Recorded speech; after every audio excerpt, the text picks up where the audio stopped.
네, 여러분 잘 지내고 계시죠? 네, 오늘도 함께 말씀 읽읍시다. 오늘 읽을 말씀은 시편 31편 말씀입니다. 시라는 것은 그렇잖아요. 어떤 삶의 정황들이 그 시를 쓰는 사람들에게 분명히 존재합니다. 오늘 31편을 읽으면서 오늘 이 시를 쓴 다윗의 시로 표제가 되어져 있는 이 시를 쓴 시인의 삶의 정황은 어떤지 우리가 좀 살펴보았으면 좋겠고요. 그 삶의 정황 가운데 이 시인은 하나님을 아는 자로서 그는 어떻게 행동하고 있는지 우리가 함께 좀 묵상해 보았으면 좋겠습니다. 그리고 오늘 시를 읽어보면 주님께 피한다, 주님께 부탁한다, 주님을 의지한다, 이런 말들이 반복적으로 나타나고 있는 것을 우리가 볼 수 있는데, 주님께 피하는 것은 어떤 것인지, 주님을 진짜 의지하는 것은 어떤 삶인지 우리가 좀 함께 살펴보고 묵상해 보았으면 좋겠습니다. 그리고 마지막으로 시인이 그 삶의 정황 가운데 하나님을 의지할 수 있었던 것은 사실 하나님을 알기 때문입니다. 그럼 오늘 시를 우리가 살펴보면서 시인이 고백하고 있는 하나님은 어떤 분인지 우리가 살펴보았으면 좋겠고, 또 더불어서 내가 아는 하나님은 어떤 분인지, 그리고 내가 아는 그 하나님, 내가 아는 그 알미, 하나님에 대한 알미, 나의 삶으로 어떻게 나타나고 있는지에 대해서 우리가 함께 좀 묵상해보는 그런 시간이었으면 좋겠습니다. 우리가 하나님의 백성이라고 해서, 또 하나님을 안다고 해서 우리의 삶에서 고통과 고난의 문제가 없어지는 것은 아닙니다. 여전히 우리의 삶에는 고통과 고난이 따릅니다. 우리가 예수 그리스도를 믿는다고 해서, 그리스도인이라고 해서 우리가 그 고통과 고난으로부터 면제되어지는 것은 분명히 아닙니다. 그렇다면 하나님을 아는 백성들과 하나님을 알지 못하는 사람들에게 동일하게 그 고통과 고난이 주어진다면 하나님의 백성들은 도대체 하나님을 알지 못하는 사람들과 무엇이 다른 것일까라는 생각을 해보게 됩니다. 그것은 그 고난과 고통의 문제 가운데 무엇을 의지하고 무엇을 바라보느냐 하는 문제라는 생각을 하게 되는데요. 오늘 시인은 그 고난의 문제 앞에서, 그 고통의 문제 앞에서 그것을 다른 어떤 것들로 해결하려고 애쓰는 것이 아니라 하나님께 맡기는 모습을 우리는 만나볼 수 있습니다. 오늘 시인의 정황은 아주 단적으로 표현되어져 있는 것이 주변에 있는 사람들이 비밀하게 친 그물에 그가 걸려들었다고 표현하고 있습니다. 그의 상황은 그런 거죠. 이제 빠져나갈 것도 없고 완전히 그물에 갇힌 그런 신세가 되었습니다. 그렇다면 이런 상황 속에서 하나님을 아는 사람은 어떻게 행동할 것인가? 오늘 시를 보면 이 시인은 하나님의 백성으로서 자신의 문제를 하나님께 맡기고 하나님께 피하고 있습니다. 사실 우리도 우리의 어려움이 있을 때마다 하나님을 의지한다고 말하고 하나님께 피한다고 말하고 내가 하나님께 맡긴다고 말합니다. 그런데 우리의 삶의 정황들을 살펴보면 진짜 내가 고백하는 것처럼 내가 하나님께 맡기고 하나님께 피하고 하나님만 의지하고 있느냐 돌아보면 그렇지 못한 경우가 너무 많이 있는 것 같아요. 그 고백이 형식적인 고백인 경우가 우리들에게는 존재하는 것 같습니다. 그렇다면 하나님께 피한다는 것은 무엇일까요? 하나님을 의지한다는 것은. 오늘 1절에 보면 내가 하나님께 피합니다 라고 이야기하면서 시인은 나를 영원히 부끄럽게 하지 않게 하십시오 라고 말합니다.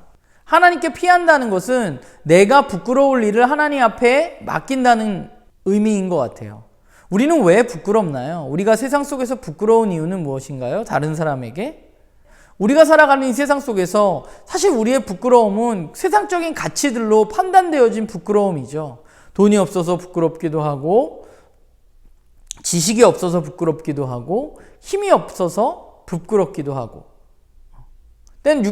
때로는 내 육체적인 어떤 컴플렉스 때문에 부끄럽기도 합니다. 우리가 살아가는 세상은 이런 풍조 속에서 사람들을 비교하고 부끄럽게 만듭니다. 그리고 사람들은 스스로 이 부끄러움에서 벗어나기 위해서 굉장히 많은 노력들을 합니다. 내가 부끄럽지 않고 세상 속에서 다른 사람들에게 떳떳하게 살기 위해서. 그런데 하나님께 피한다는 것은 그 부끄러움의 문제를 내가 스스로 해결하는 것이 아니라 그것을 하나님께 온전히 맡기고 그분만 의지한다는 것을 말하는 것입니다. 또한 하나님께 피한다는 것은 나의 영을 하나님께 맡기는 것입니다. 5절에 보면 나의 영을 하나님 앞에 맡깁니다라고 말하는데 새번역에 보면 나의 영을 맡긴다는 표현을 나의 생명을 맡깁니다라고 표현되어져 있습니다. 그러니까 주님께 피한다는 것은 부끄러움뿐만 아니라 나의 생명까지도 하나님 앞에 맡기는 것입니다. 내 생명이 나의 힘으로 어찌 될 수 없다는 것을 내가 인정하고 그분께 맡기는 것이 하나님께 피하는 것이죠. 나의 생명의 문제까지도. 더불어서 하나님께 피한다는 것은 나의 생명의 문제뿐만 아니라 나의 앞일도, 나의 미래도 하나님 앞에 맡기는 것입니다. 오늘 15절에 보면 시인은 나의 앞날에 대해서 내가 하나님을 의지합니다. 하나님께 맡깁니다. 라고 이야기하고 있습니다. 우리는 미래 때문에 늘 불안하잖아요. 미래에 내가 어떻게 될까? 앞으로 내가 어떤 일이 있을까? 우리는 그것 때문에 참 두려워하고 불안해하기도 하는데 하나님께 피한다는 것은 그 미래조차도 하나님께 맡기는 것을 의미하는 것입니다. 현재의 문제뿐만 아니라 나의 앞으로의 나의 모습도 그분을 의지하고 신뢰한다는 것입니다. 그렇다면 우리가 이렇게 피할 때, 하나님께 피할 때 우리에게는 어떤 일이 일어나느냐? 오늘 살펴보면 하나님께서 우리에게 은혜를 베풀어 주신다고 이야기하고 있습니다. 주께 피하는 자들을 위해서 하나님은 그 인생 앞에 은혜를 베풀어 주십니다. 우리는 그 베풀어 주신 은혜를 경험하면서 살아가는 사람들인 것이죠. 주님께서 베푸시는 그 은혜는 어쩌면 우리가 생각하는 어떤 사건의 해결, 문제의 해결과는 조금 다를 수 있습니다. 우리의 생각하는 문제의 해결이 나타나지 않을 수도 있습니다. 그러나 주님은 은혜를 베푸시고 우리의 뜻대로 되지 않을지라도 우리는 그 은혜를 경험하면서 살아가는 사람들이 바로 우리인 것이죠. 그게 우리가 주님을 의지했을 때 세상 사람들이 누릴 수 없는 것을 우리는 누리게 되는 것입니다. 그렇다면 시인은 어떻게 이렇게 하나님께 피하고 하나님께 부끄러움과 나의 생명과 내 모든 것을 맡길 수 있을까? 그 근거는 바로 그가 하나님이 어떤 분인지 알기 때문입니다. 하나님은 어떤 분인가요? 오늘 23절에 보면 하나님은 진실한 사람을 보호하시고 교만하게 행하는 자에게 엄중하게 갚으시는 분이 바로 하나님이십니다. 이 사실을 시인은 알고 있어요. 하나님은 진실한 자를 보호하시고 교만한 자를 그 교만에 대해서 갚으시는 분이라는 사실을 알고 있습니다. 그래서 그 사실을 알기 때문에 어려운 상황에 지금 처해 있지만 시인은 하나님만 의지할 수 있는 것이죠. 그분께 맡기고 있는 것입니다. 그가 아는 알미 그의 삶에서 전적인 신뢰로 나타나는 것입니다. 그에게 있어서 안다는 것은 지식적인 알미 아니라 자신의 전 존재를 통한 알미고 이 알은 그의 전적인 신뢰로 나타나게 되어지는 것이죠. 오늘 시를 보면서 저도 모든 거 하나님께 맡깁니다.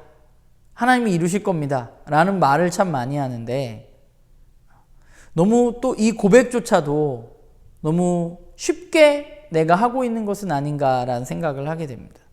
나는 하나님께 맡깁니다 하면서 여전히 내 마음과 내 생각, 내가 가지고 있는 능력으로 그것들을 해결하려고 애쓴 경우가 여전히 너무 많다는 생각을 하게 돼요. 다시 한번 오늘 말씀을 보면서 그분 앞에 나의 모든 것들을 내려놓고 그분이 나의 주인이심을 고백하고 나의 모든 것들을 그분께 맡기는 그런 하루가 되기를 소망해 봅니다. 그러기 위해서는 제 마음 가운데 조금 더 진실함과 간절함이 필요하다는 생각을 하게 돼요. 조금 더 진실함과 조금 더 간절함으로 그분께 맡기는 삶을 살았으면 좋겠습니다. 저뿐 아니라 여러분들도 여러분들이 아는 하나님께 여러분의 삶을 온전하게 의지하고 맡기는 그리고 피하는 그런 우리 모두가 되기를 소망합니다.